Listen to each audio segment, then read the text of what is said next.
வயநாடு பேரிடர் குறித்து முன்கூட்டியே அறிந்தும் மத்திய அமைச்சர் அமித்ஷா ஏன் முன்னெச்சரிக்கை நடவடிக்கை எடுக்கவில்லை என்று தமிழக காங்கிரஸ் கமிட்டி தலைவர் செல்வ பெருந்தகை கேள்வி எழுப்பியுள்ளார்.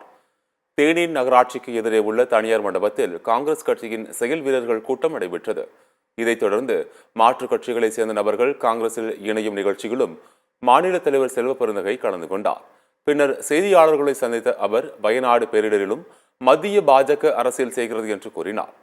பேரிடர் குறித்து முன்னதாகவே அறிந்திருந்த அமித்ஷா ஏன் உடனடியாக மக்களை பாதுகாக்கும் நடவடிக்கைகளில் ஈடுபடவில்லை என்றும் அவர் கேள்வி எழுப்பினார். எத்தனை காலம்தான் பாஜக அரசு பழிவாங்கும் நடவடிக்கையில் ஈடுபட போகிறது என தெரியவில்லை என்றும் செல்வ பெருந்தகை கூறினார்.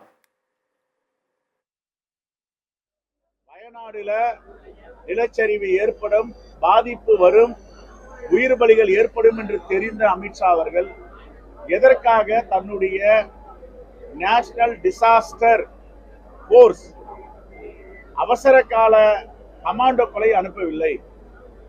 எதற்காக அந்த மக்களை பாதுகாக்கவில்லை? அமித்ஷாக்கு தெரிஞ்ச ரகசியத்தை ஏன் எல்லோருக்கும் சொல்லவில்லை? பத்திரிகையாளரை சந்தித்தோ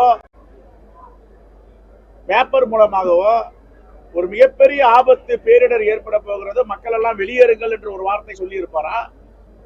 அல்லது தேசிய பேரிடர் மேலாண்மை போர்சஸ் இருக்கிறத அவர்களை அனுப்பி அந்த மக்களை அங்கிருந்து அகற்றுவதற்கு ஏன் முயற்சி எடுக்கவில்லை? இதிலும் பாஜக அரசியல் செய்கிறது. உண்மையாக